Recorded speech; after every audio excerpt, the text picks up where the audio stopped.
we did something inside of Diablo Immortal that you can only do one time in any Diablo game. This is a casual one, but we hit Paragon level 666. And with this being a Diablo game, this 666 number really holds a lot of value, being the sign of the Dark Lord. In addition to that, we were running some dungeons, and check this out. Hooked up with two other players. Oh, this is actually Elder Rifts. Hooked up with two other players, both also 666. Very odd stuff.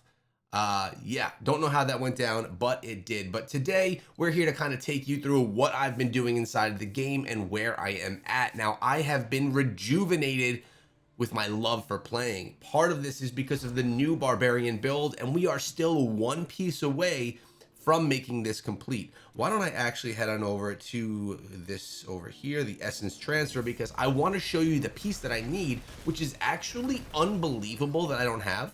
Remember, I played the Barbarian for about 4 months upon the launch of the game, and I've now been the Barbarian for a season and a half, and I still haven't unlocked this. But first of all, let's look at what we have, okay? What gear we're actually wearing. Let's start with actually our skills. I think that's probably the best place to start. I went back to Frenzy. Utilizing the Frenzy is just fun, fast, and gets kind of vicious. We have Whirlwind, Sprint, Wrath of the Berserker, and I'm rolling with Undying Rage. I feel that what I get from my Whirlwind, Sprint, and Wrath of the Berserker leaves me little space to need to use Ground Stomp or to need to use the Dash. So I go with Undying Rage. It gives me a little bit extra power if I need it, if I want to pop it myself, and it gives me the safety to save my life if I need to have it self-pop. Also, remember, we have awakened our piece of gear, and we're enjoying that process as well, trying to upgrade the gem that's inside of there. But what are the pieces of gear that we're wearing? And that's kind of what we're going to be looking at right here. I will be putting out a full build video once I complete this, which will give you demonstrations of how this build works, which I will show you a little bit of a preview here today, because man, it is incredible. So starting off with our headpiece right here, we have the Lasting Hate. This is a must-have. Wrath of the Berserker duration is increased by 36%. That's massive. You gotta go with that. We have here Whirlwind occasionally throws out tornadoes that deal the damage. The reason I like this is because of the flames that we have from the Barbarian. I'm going to show you how we get those flames in a moment. It throws out these flaming tornadoes, which are going to burn enemies and drop more damage on enemies in an AoE area around you. Works really well, and it just clears out enemies. And again, the build's not even complete yet. What do we have here for shoulders? Sprint also leaves a trail of flames. So with these flames that are left behind the Barbarian, the tornadoes will go through those flames and out, and it'll start burning everything. Works out really cool. I love it. The pants, Sprint now also increases movement speed of nearby allies. Okay, that's fine. Like, a lot of stuff I do is solo, but the cooldown is reduced by 4.8% as well, which is the bigger thing right here. Sprint is available more often. Then we're going to come on over here to our secondary piece of gear. This is my newest piece of gear, which I finally unlocked. Man, I was looking for this one for a while. And this is one of the most important ones in the build. This is the Sundred Legacy. Wrath of the Berserker now causes nearby enemies to burn, and the damage is increased by 12%. This is essentially going to be putting, here, I'll show you really quickly. This puts a ring of fire around you. Then when I sprint, and when I whirlwind, tornadoes everywhere. Firestorms. Just everything will burn. But there is that one piece that I am lacking. The one piece that I need.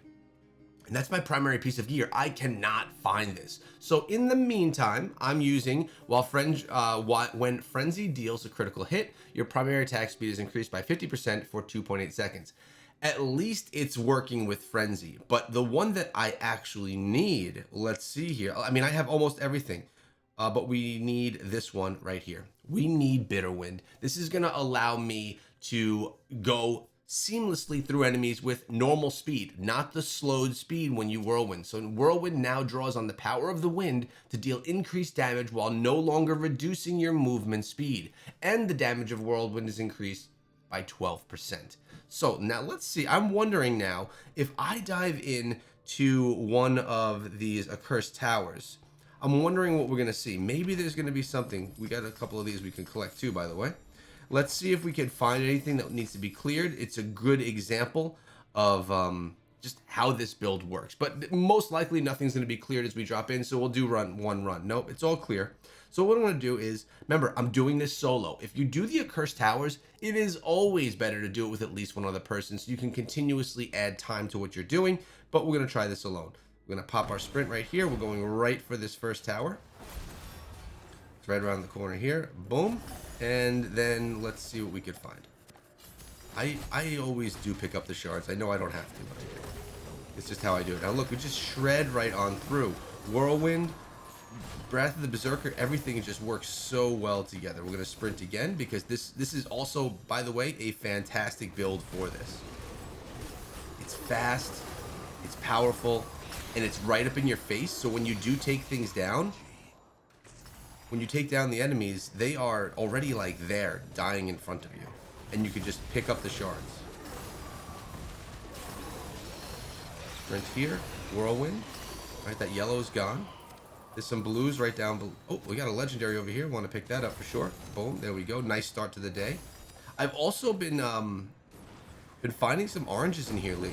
All right, so there's the Wrath of the Berserker, which is putting those flames around me. A lot of times you don't even need to whirlwind through. You could just run through with the flames and just crush everything. It just melts them. Here we go. Boom. Wrath of the Berserker. Look at how quickly these are going down.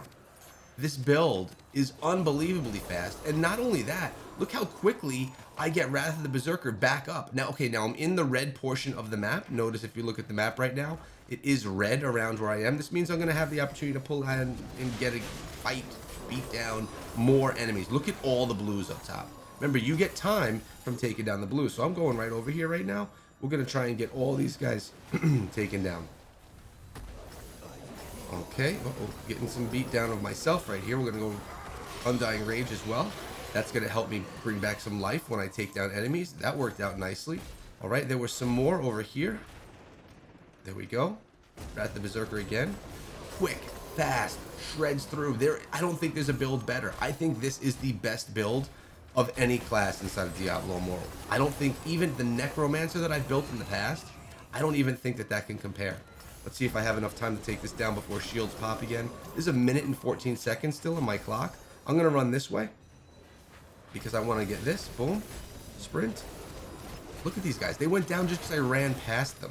How crazy is that? But now we have time. There were some blues down below. I'm a little slow. They will get sprint back up. Right here. Boom. Inside of these red areas of the map, there's tons of opportunity for you to get enemies that you can take down. All right, so let's try and get ourselves now, because we kind of cleared all this. We're going to go somewhere else. Maybe I can get to the other side of the map in time. Let's get another sprint. I'm not going to get that. I don't need it. I just want to see, look, all the shields are up. So I'm going to pop this. Boom, we'll grab all the rewards from it. I only have 47 seconds. We've got almost 300 of these shards, and we're stuck. All right, let's keep going. Cut it up right here. We got more blues. Boom, we're going to get these guys taken down quickly. Then I'm going to pop the other, this right here, the source. And I did see there were blues below. I think that's probably my safest bet, is to go where I originally saw them. We're not taking any chances. Here they are. Wrath of the Berserker. Whoa, he made me run. Now, I don't know if there's going to be anything down below, so that just gave me another 4 seconds too, by the way. We're going to run straight across the map. And then I'm going to go down. I went too far. There's some blues right there. Oh, the shield is up. We got to pop this. Boom. And we got the blues right here. Wrath of the Berserker still just burning everything in my sight. We're up to 350 of the shards. Okay, that's about all we can get right now. Time has expired. So I'm just going to hit out of here, and we're going to return. Boom, we're there. 382 running solo is really not that bad. I think some of the tips right here are to go to those red zones to make sure that you get those massive numbers of enemies that you can encounter along the way. There was some decent stuff. Corruption 9% secure. The Accursed Towers has become something that I've added to my daily grind. I do that now every single day inside of the game. Now, we're looking for a new legendary. Unfortunately, we do not have a primary weapon legendary, so the chest piece is not going to be something that we need. But 666 family, 666 Paragon level. And by the way, because of how I've been grinding, remember, I didn't play regularly for about 2 weeks, so I was very behind on the here, I'll show you where I am now. I was very behind on the battle pass, but right now we are going to be at 32 very soon. We're going to be able to finish this in the next 3 days. It's not going to be an issue. It's going to happen because when you have a build that you absolutely love, it makes it more fun to play. I've been enjoying. I hope you have as well, and I hope you enjoy this video and subscribe so you don't miss out on tomorrow's video.